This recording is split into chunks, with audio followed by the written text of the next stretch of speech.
Welcome to my humble little office.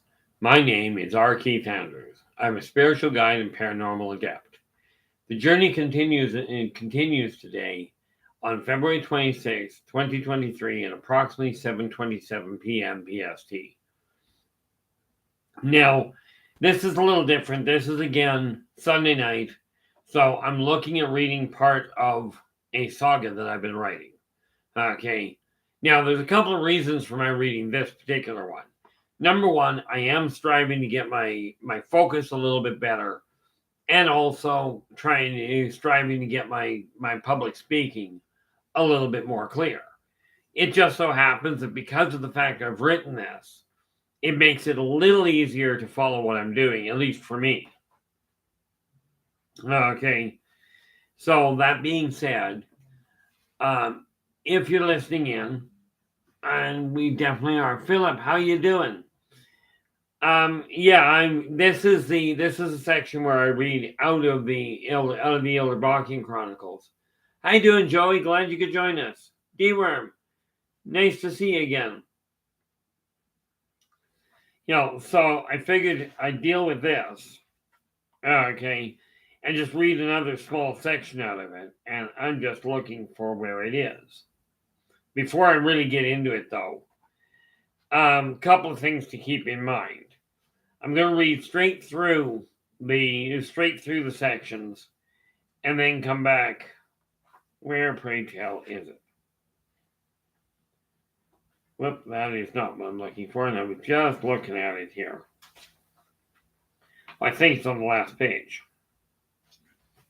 Yep. Now, I'm going to read. This is a testimonial that a chap read before the book went into print. Okay, and I'm going to read it through. Now, I will answer questions. I'll talk to people afterwards. There's no problem there. Okay, but I'm going to read the testimonial first. And then I've got it listed here. And then I'm going to be reading the introduction itself. Now, this testimonial was written by Lester Gannison.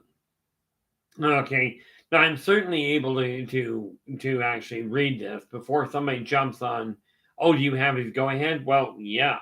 Got a letter of release, and he's the one that wrote it.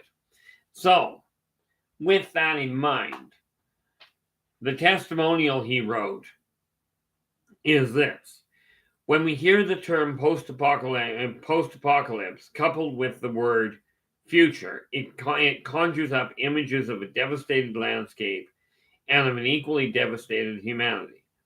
Ruined communities and shattered lives are the archetypical props that most often define the literature of post-apocalyptic writing. It is what we who read such literature come to expect. With R. Keith Andrews' Yldrbac and the aforementioned themes are present, and that they are handled well, I shall not treat with here. Rather, I shall address what I feel are the most profound aspects of this work. And this is the book I'm reading right out of. This is The Birth of the Wolf Pack. Yldrbac tells of the journey of an enigmatic man and a small group of wanderers that have by chance and opportunity banded around him.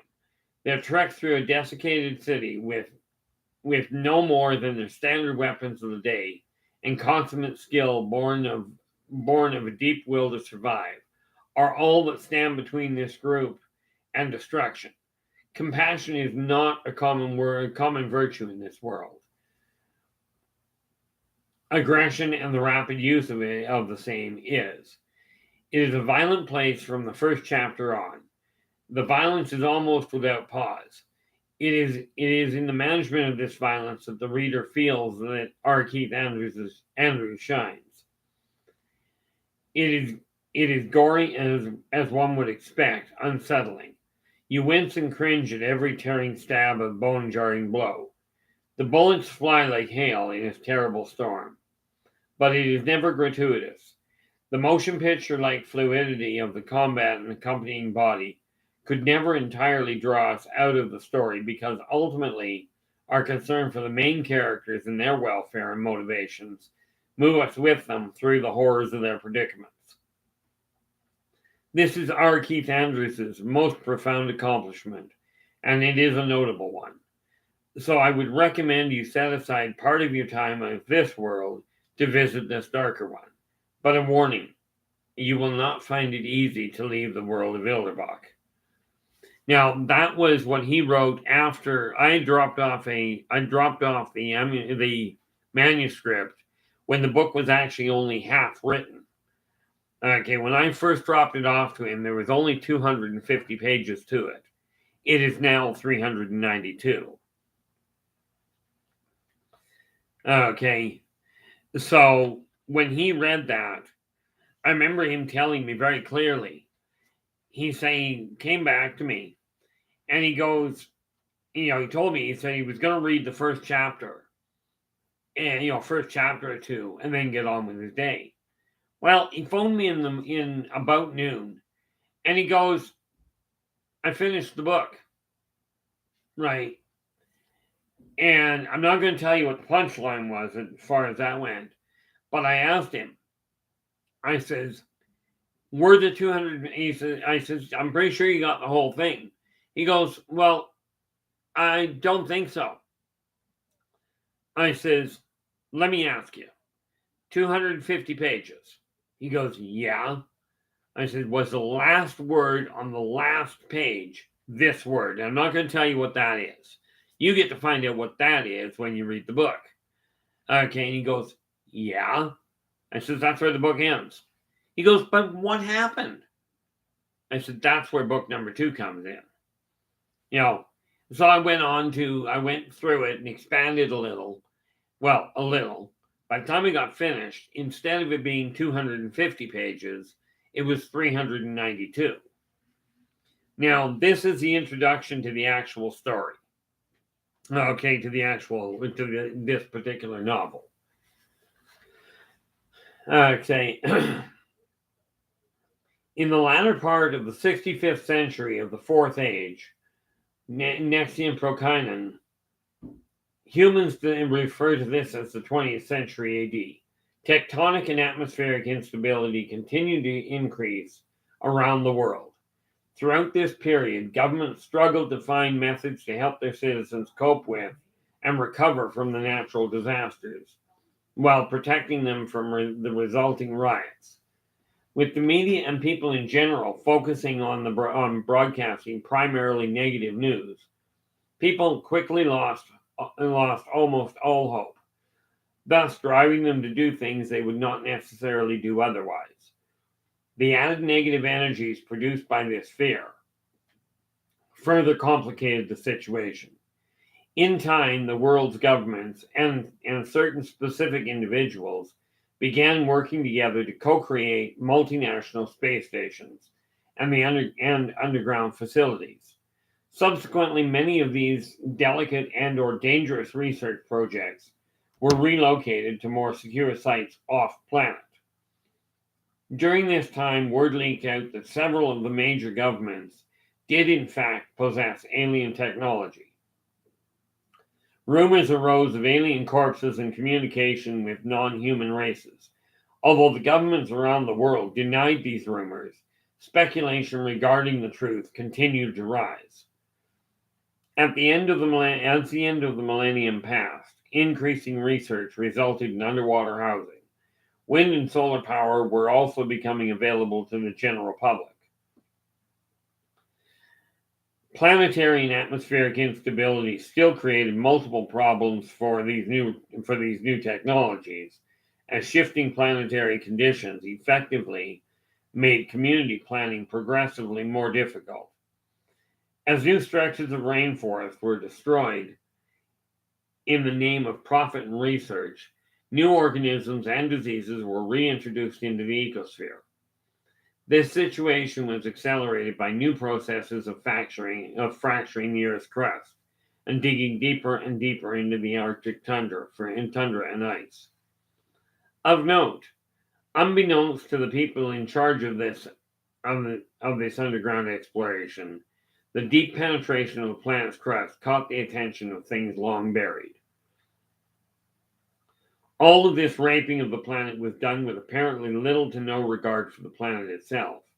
the very planet that the population literally relied upon for its ultimate survival. This short-sighted approach of taking what they desired from the planet without replenishment led to the extinction of countless varieties of flora and fauna, while further destabilizing the world as a whole. Concurrently, there was a minor swell in the number of people that were doing what they could do to protect the planet and the denizens which also inhabited the area. The hidden and not so hidden denizens alike noticed these individual efforts and reacted in kind in an equally positive fashion towards them. Cryogenics finally evolved to the point of safety, thus opening the door to even more advanced research in both the medical and military fields. Subsequent to that, the possibility of long-distance space travel became the topic of the day, as mankind continued to expand its civilization into the sea and local space, while blatantly ignoring the damage they were doing to the very fabric of the planet itself. With the rapid scientific advancement, research companies started compensating test subjects in order to expand the boundaries of exploration, especially in the fields of health and combat. Intriguingly, health and combat-oriented research were becoming more and more intertwined as the years passed. Less technologically and or financially solvent research were becoming more and more less technologically and financially solvent countries, and some of the more negatively controlled ones simply used criminals as test subjects for their experiments. Oftentimes, terminally ill patients would request to be used in the experiment in the hopes that they would be cured, or at the very least, their families would be taken care of as compensation. Sadly, most of these contracts regarding compensation were never honored, thus adding to the already rampant negativity permeating the world and surrounding area. Sometimes people would suddenly disappear from the streets or even out of their own home, either through governmental sanctioned interference or kidnapping for money. Unscrupulous companies rose to new heights as the exchange of black market organ and tissue samples soared to record highs. Struggling against this rising, almost merciless tide of negativity were the remaining honest companies that relied heavily on community support and private backing to compete in the so-called free market. It was not very long before the black market weapons trade was estimated by many to have lucratively passed standard military spending. As such, private organizations began to arm themselves in spite of government-issued warnings and punishments to the contrary. Subsequently, due to the current state of the world, the whole concept of previously classified research took on a brand new feel as localized governments set about making their own rules and laws.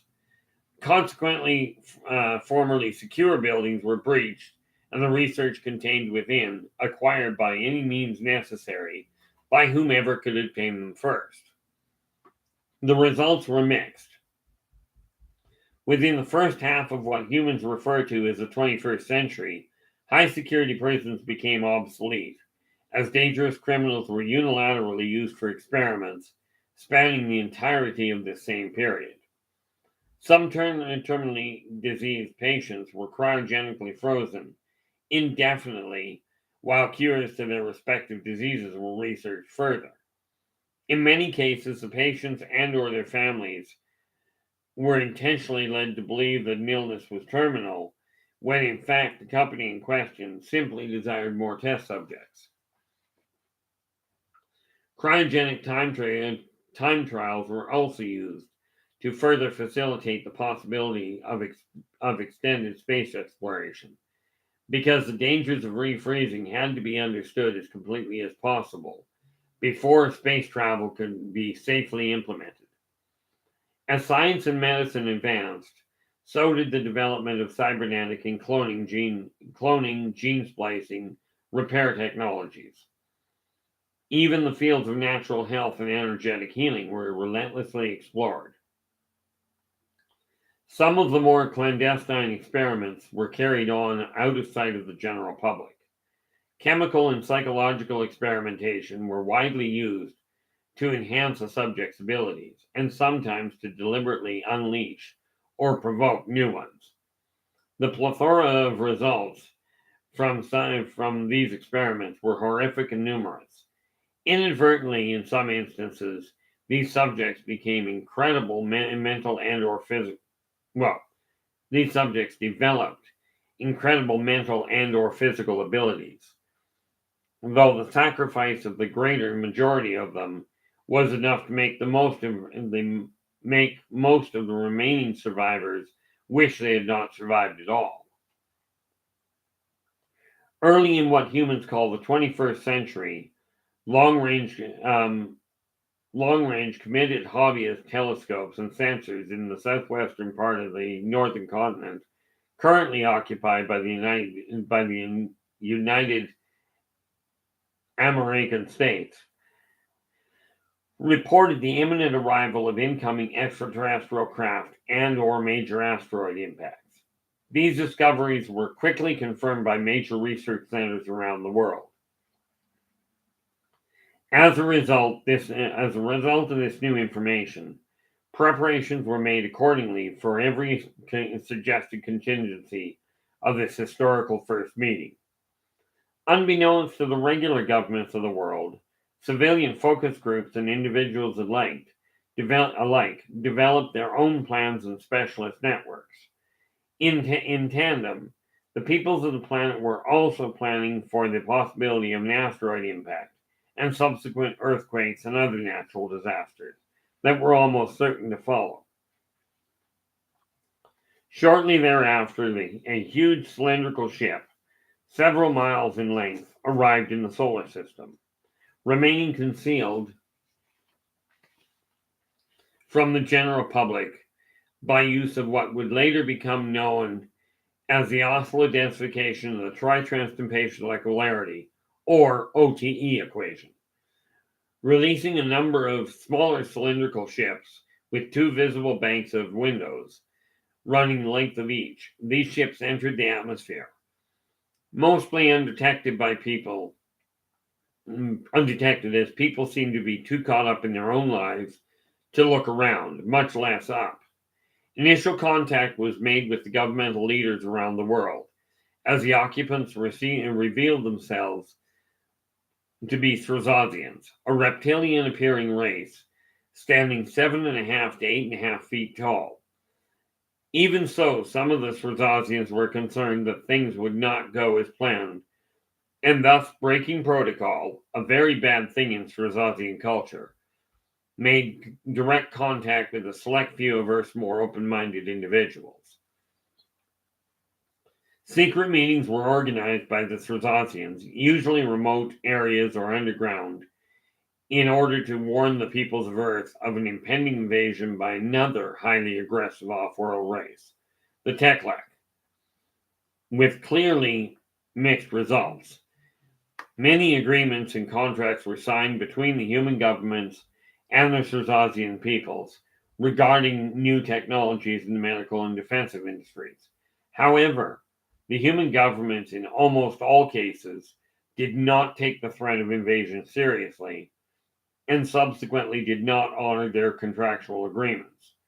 This resulted in the human military capitalizing on alien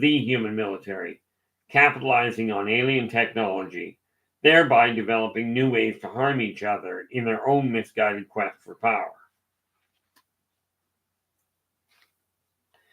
As more and more contracts were broken by the governments of the world, the Thrasazians turned to the corporations in an attempt to at least get the healing technologies out to the common populace, as is done with their own race. Thrasazians quickly found that humans on the whole were far too greedy for their own good. Although major medical and technological breakthroughs occurred in many public and private sector companies alike, they were sadly withheld, for the most part, from the general public, seemingly in favor of higher profit margins.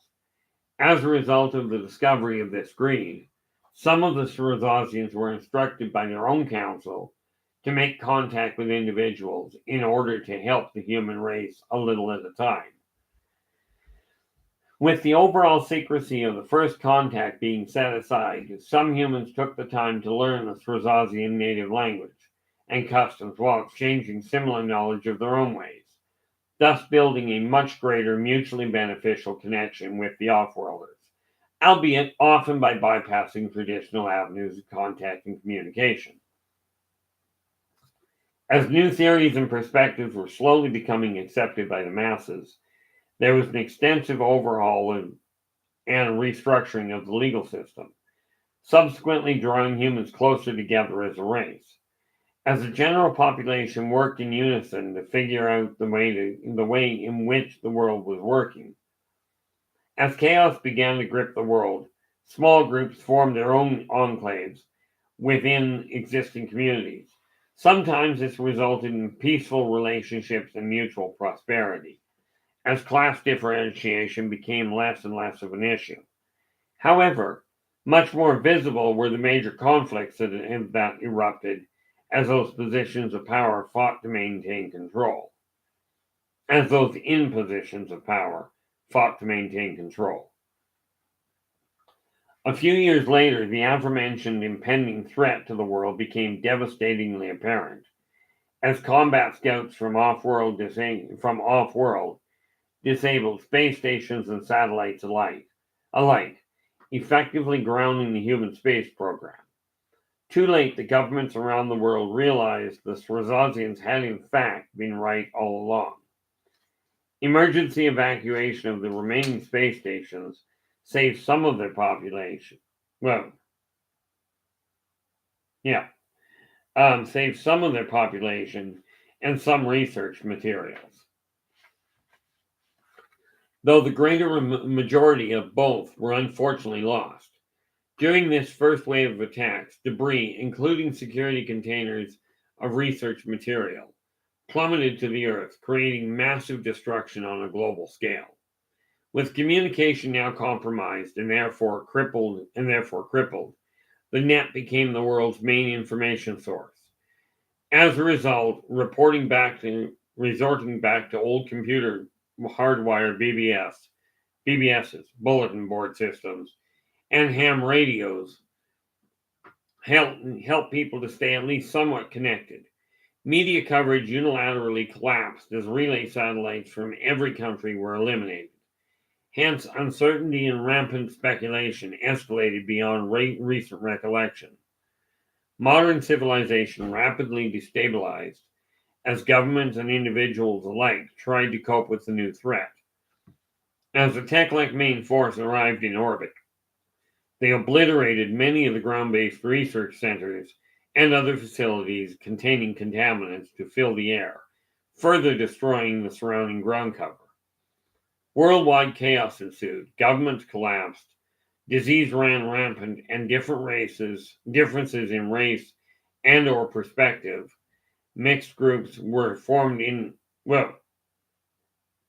despite differences in race and or perspective, mixed groups were formed in a bid to simply survive.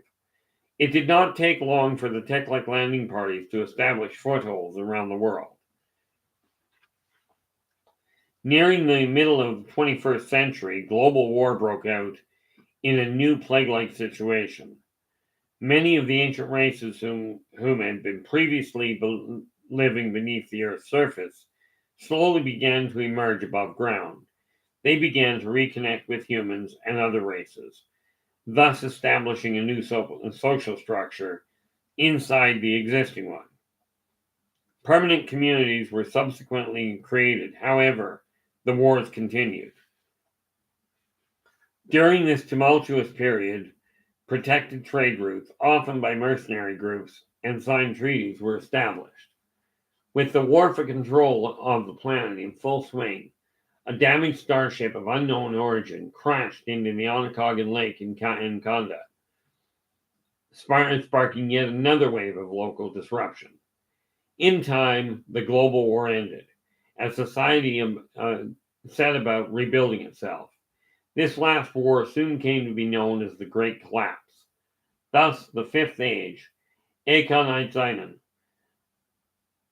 began. Thus began the First Age, Ekonzeitzeiten. Exploration began, thus exploring new communities and trade routes. These true pioneers, rovers, spent the majority of their time in the wildlands, the area between established communities, traveling between the more civilized areas, and soon became more common, and thus social networks developed. Now, the stage is set, and the journey begins. Now, that is where the prologues, or where the introduction ends. And that's where I'm going to end reading it at this point. Now, if you'll bear with me, I'll get my glasses on and see what's been written. Because, like I said, I'm quite willing to talk or answer questions afterwards, but I had to get that dealt with. Okay. Now, just going back up here. And we have Philip coming in with the gold. And yeah, I realize that's the same idea, but and Joey, you're in with silver. We have D-Worm in the house with the bronze, and Shadow and Sun managed to get in here with honorable mention. Yeah, on Sunday, just so people are aware, on Sundays, I will be, for the next few months, I will be reading excerpts out of, first of all, The Birth of the Wolf Pack, and then out of the End of an Epoch. So I'm just taking a look at what's going on here. Okay. Now,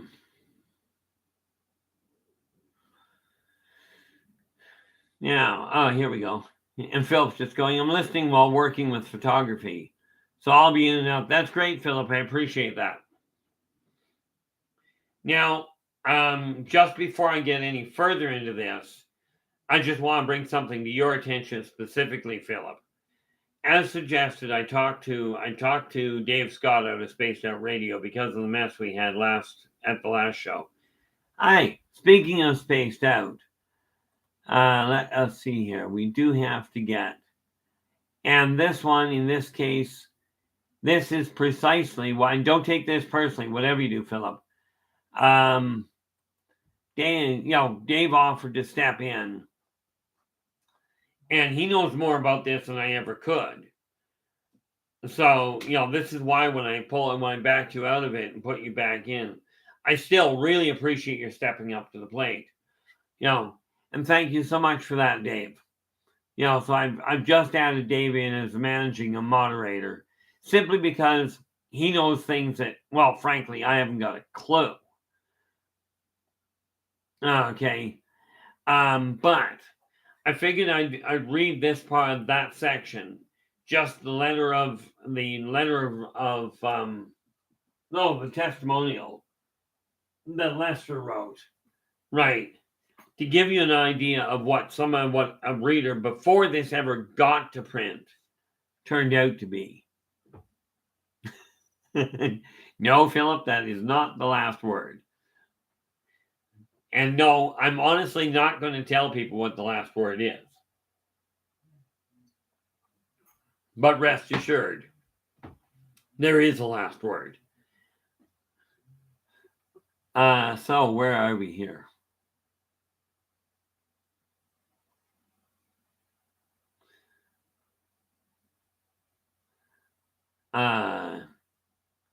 Okay, I'm just scanning down here. Just to make sure if there was a question asked, I could deal with that. Okay. Hey, Ken, how you doing? I wanted to read that whole thing. Okay. The reason being, quite frankly, I left marketing and the whole 9 yards to another company, and that didn't work out that well. But this way, as I get a little bit better at reading, and in case you couldn't tell, I stumble over it an awful lot. Okay, but the whole idea with this, this is when I get this finished, okay, we are looking at a story that is actually 12 books long. Okay, it's actually the total. Other way. There. The total saga, okay, is likely to be somewhere close to 4,400 pages. Okay. Now these are both just shy of 400 pages apiece. But if you look at the back of them, that's the back of the Birth of the Wolf Pack and the back of the end of an epic.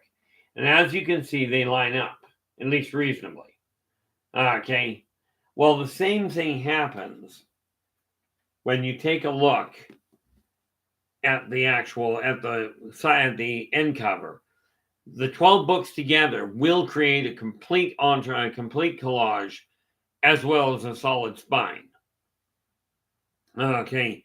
As soon as I can figure out how to get pictures shown, which isn't going to happen on here until I get them printed out, but I gotta get more ink. YouTube itself will not actually let me post them. However, that being said, just dawned on me, I can actually turn around and print and post the pictures I'm looking to on Facebook.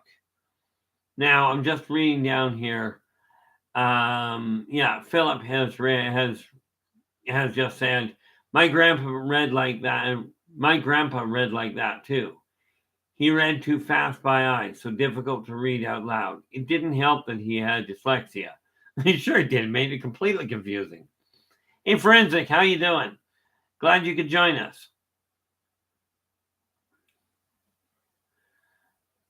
Hey, Blue Cruise, how we holding up? Hope your day's been going well. I appreciate that, Ken. I've got a number of them in stock. I've got a number of each of the books in stock, and I've just got to. It might be in. I'm just waiting for a quote on getting another batch printed out.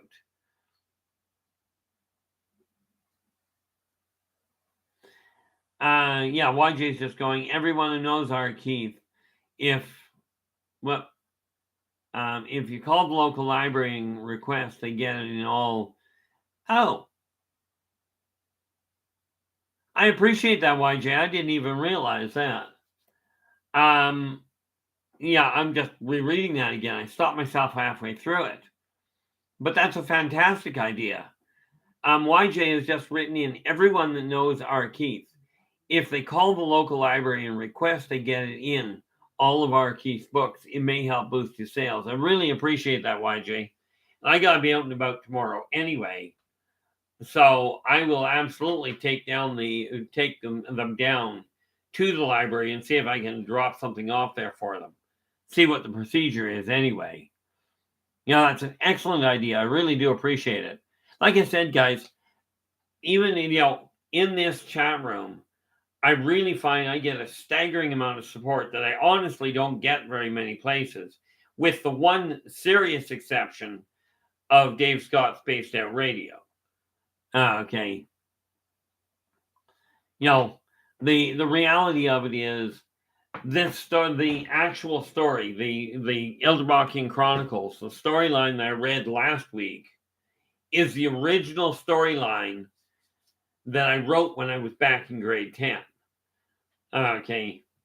And the other thing is, in here, I actually got the permission of my grade 10 teacher to actually use her full name in my grade 10 English teacher in the front of this, in a way of special thanks. Okay. So I was quite happy with that. And yes, I did end up getting a copy to her. Thank you so much, D-Worm. I really appreciate that.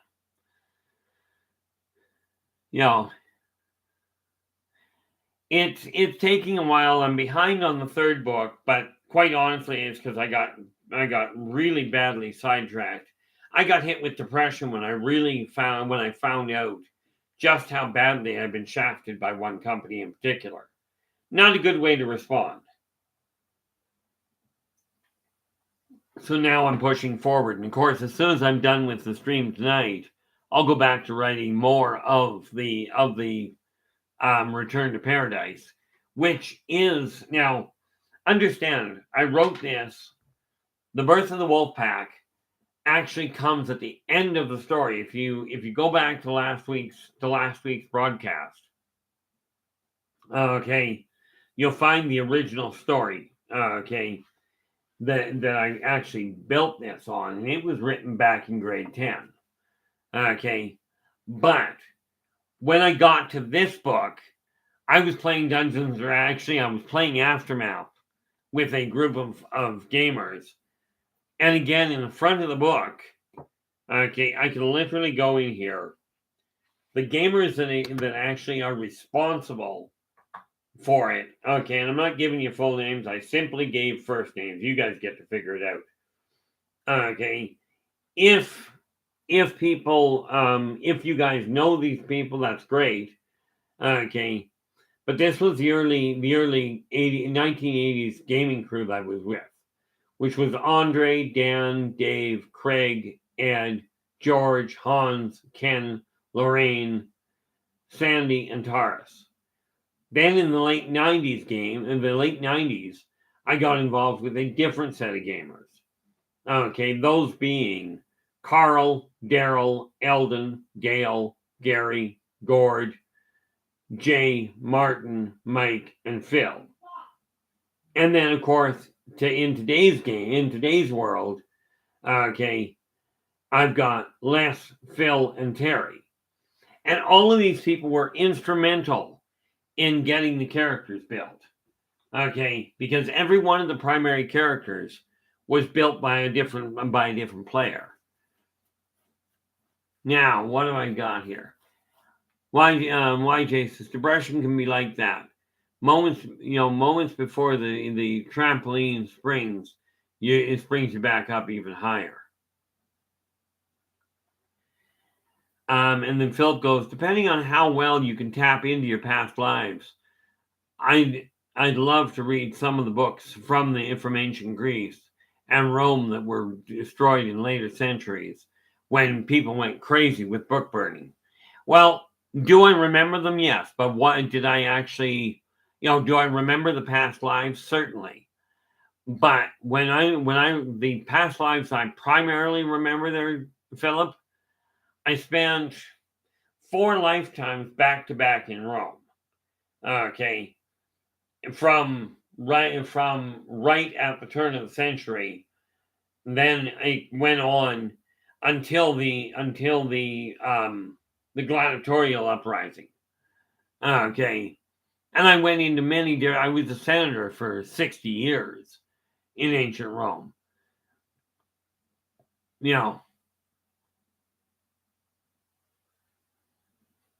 Oh, not a problem there, D-Worm. I never, in all fairness, I didn't even know Dave when I wrote that story. That book. I didn't even know Dave at the time. I don't think, anyway. I know the story itself. I certainly didn't know. No, you misunderstand. I was actually a minor senator there, Philip. I was a very young senator, and quite frankly, they laughed at me a lot. Because I warned them. I said, look, I spent 60 years trying to tell these guys, if you keep doing this, if you keep treating your compatriots like gods, and you keep treating the serfs like idiots, and downtroding them, overtaxing them, and then you turn around and teach them how to fight, this is not a bright move, right? So I kept trying to tell him, you do that, it's going to end up in a battle zone, right?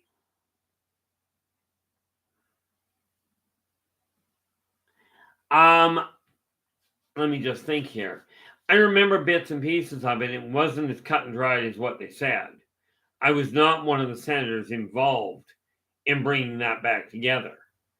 See, the reason I knew about it at all was because I was there when the Exodus from Egypt happened, and that was a nightmare. Okay. The best senators are often ignored. Some things never change. Yeah, sadly, Philip, that is very much the case. Okay. And before you jump on that little idea, no, I actually did not do much in the way of going, oh, let's talk about this specific past life. Okay, especially not where it comes into going into the Roman culture and that side of it, or for that matter, any of the other ones, because of a number of major reasons. One is I was looking at this from a, hey Nightmare, how you doing? Glad you could join us. You know, what I was doing is, number one, I still to this day do not deal with politics. Okay, and there's a reason for it. I tried about 10 years ago. I was actually a member of the board of directors for the local park society here, and I found out firsthand just how off kilter that can be. It hasn't changed any since Rome. Okay, it really hasn't, which is sad. Well, that is very much the case, YJ. And much of what I know of what happened will contradict everything, virtually everything that's written. Not the least of which is that the reason that the gladiatorial riots occurred was because of the fact that everything was already in trouble, and then the banks pulled all their support for the gladiatorial games all at the same time. Okay, I'm just reading this. It's YJ's written. It's always such a difference between actual history and written history, because the victors of war tend to have a heck of an influence on how it is recorded. Well, that's why they say the survivors write history. They don't, and they're not about to say, "Hey, we did something wrong." The Romans at the time would not believe there was anything out of sorts to treat people like garbage. They even went so far as to fabricate charges in order to get some of the better soldiers into the gladiatorial pits to make it more exciting. Okay. Of course, as you can well imagine, when they did that, all of a sudden we have a problem.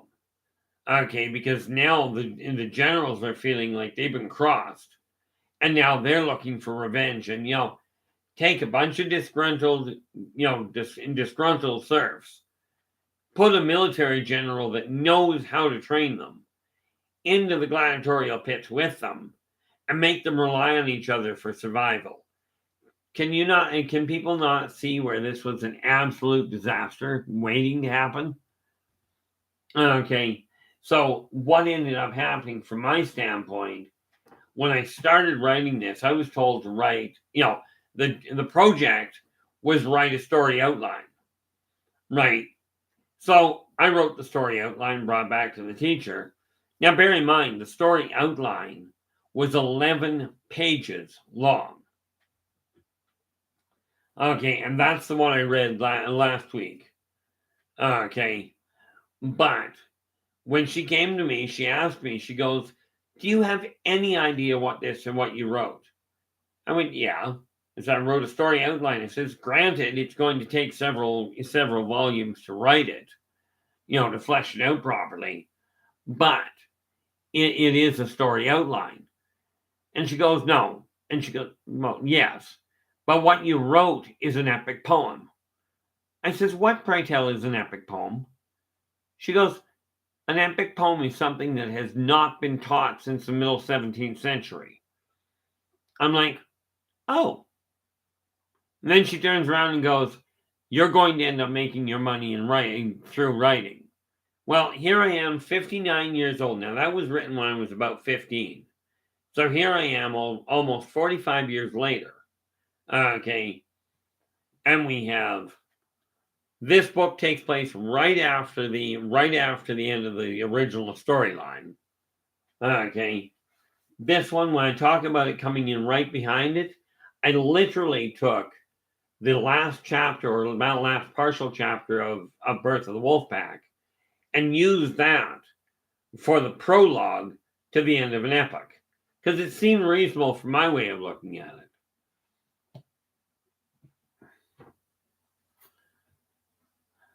You know, Philip's just saying, I expect politicians to be treacherous and am pleasantly surprised when they act with the integrity and honor. I could not agree with you more. You know, in all fairness, and I don't use people's names very much, but there's only been 2 politicians in history, at least in recent history, that I can honestly look at and went, they were above board. Okay. But, you know, like I said, I tend to avoid the political arena for a lot of reasons. But when I started putting this together, it's like, okay, because when I first of all wrote the Birth of the Wolfpack, when I first put this together, okay, I started it off in a bar, which you'll get to hear that. Where are we here? Introduction. So next week, no, that's the introduction. Yeah, next week I'll be reading the prologue in the first part of chapter 1. Okay, but when I first wrote this, I started it obviously where chapter 1 is, and then let it run its own way. Shadow and Sonia, how you doing? All the best with the game. So I'm wondering, are you playing that on air or on screen? In any event, do enjoy yourself, and thanks so much for dropping by. So when I wrote that, the gaming crew I was playing with, we had such a great time around the gaming table and just as friends together. I decided I was going to write the story and basically memorialize it, as it were, and the characters that were there. So what you find is that each one of those characters has their own personality, and I stayed as true to their personalities as I could, right?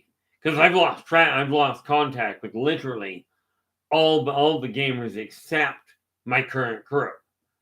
Okay, and even one of them is gone. But when I got writing it, I was looking at it, and a girlfriend of mine a number of years ago took a look at the way it was written and got of the original storyline. So of course, now all I had to do was run the line and then find a way to tie it back. So at the end of Return to Paradise, okay, it leads you straight back to book 1 to carry on.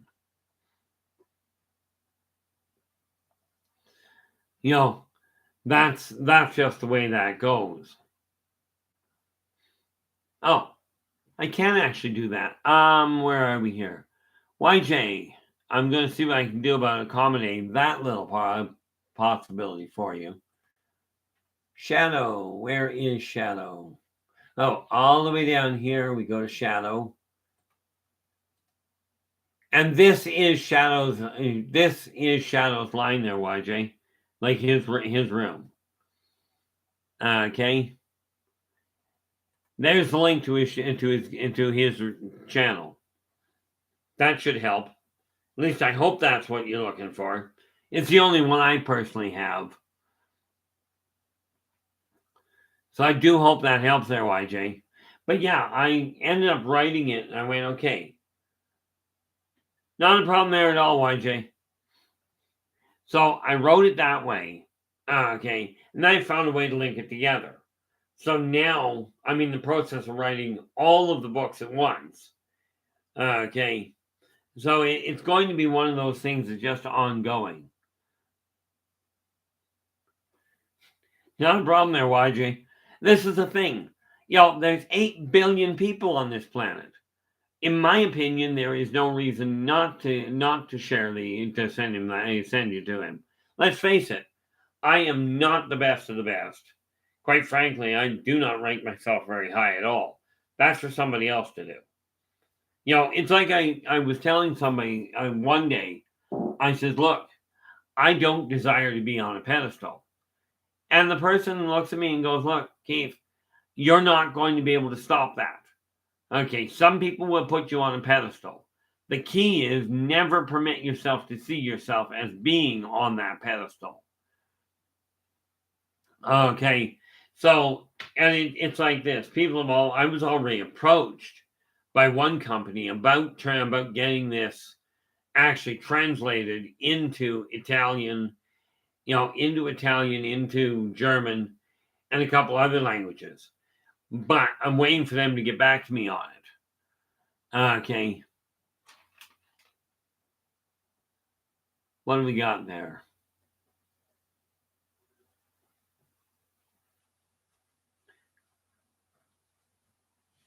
So I mean, ultimately, what I'm looking at is a real simple situation. This could go large. It could. Okay. I've already got pictures I'm getting drawn up.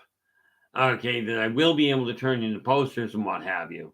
That's the easiest part. What do we got here?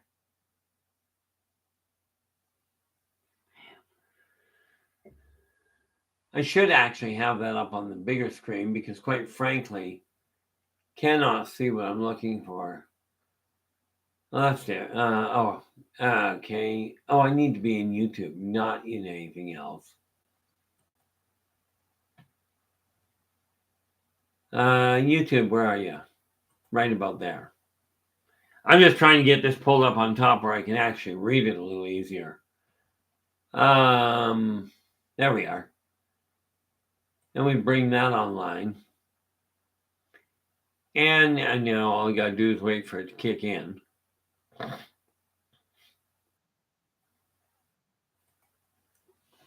Now I can actually read what's up there.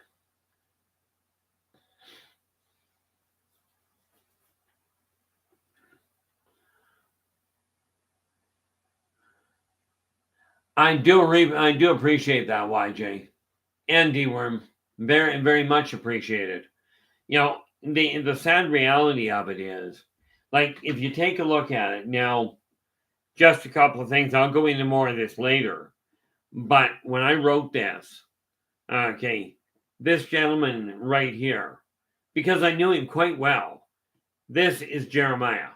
Okay, this is the primary protagonist. Okay, now he's the character I personally built and personally ran.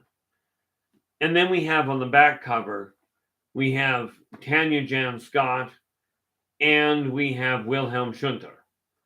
Okay, both of these were built by different gamers at the same table. Okay, and then we go to the back of this one, and we'll get to it later. But we have Dirk Waterstone and Blade.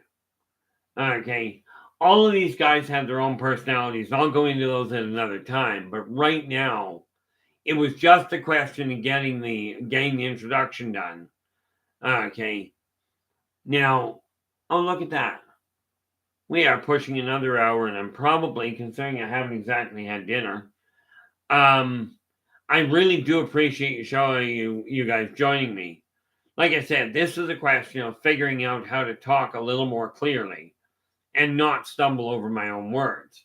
And unfortunately, as you saw, as those of you that were at the last live feed just a couple hours ago, well, just an hour ago here, no, ended 2 hours ago. Are there things that will get under my skin? Yeah. And sadly, you notice the neat little problem. Okay, the last time I ran into a complication, Dave was right there to run interference, as it were. Okay, no such luck this time. But next week after the live feed, we'll be reading the prologue and the beginning of the first half of chapter 1 to give you an idea where the story goes. But something you got to realize with the Yldrbacian Chronicles, When I wrote The Birth of the Wolfpack, I literally started in the bar and let it grow and let it tell itself. I was only maybe 3 chapters from the end of the story when I went, I've got to tie this off. And I know there's going to be a sequel, but I've got to tie it off. Okay. And then I figured, well, it'll probably end up with a prequel at the same time to explain part of the rest of it. After it was suggested that fit perfectly on the back end of the first story, all of a sudden I had a 12-volume cover. Oh, the other thing with this particular book, this front cover, these 2 wolves in the front were never actually written into the story. Okay, when I first turned the transcript over, when I first turned the idea over to my artist in England, okay, when I first turned it over to him, then what ended up happening is he read through the transcript and went, he said, I'd like to add these 2 wolves to the front end. Okay, well, I liked the idea so much, I ended up literally writing that scene into the story. Okay. And thus became that other little continuity thing, where when you look at this one, which is a sequel, and we'll get to it in about a month probably, when you look at this one, this scene on the front cover is actually in the story. And this is just the way. Oh, one other little detail. This idea from the back end, with it all making one collage, okay, one of my current gamers came up with the idea of making it a complete collage on the back cover. I went, I can work with it. Decided it was a great idea, and hence here we are. I gotta check that. Okay, I'm missing something here, Philip. You've written copy. Oh.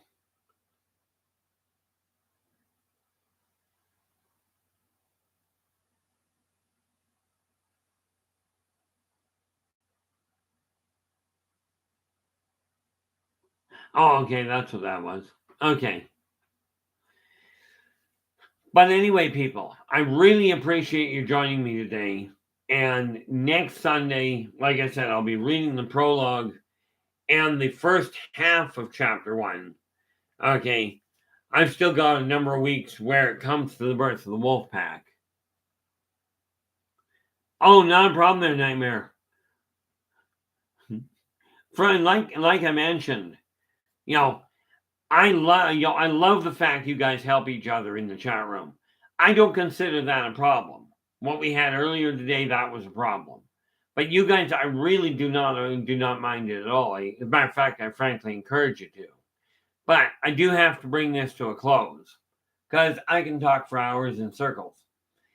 Anyway, with that in mind, guys, thank you so much for joining me, and thank you for sharing your time with me. And I will more than happily talk to you again when I get back. I do hope until then, take care of yourselves and each other. And for pity's sakes, stay positive.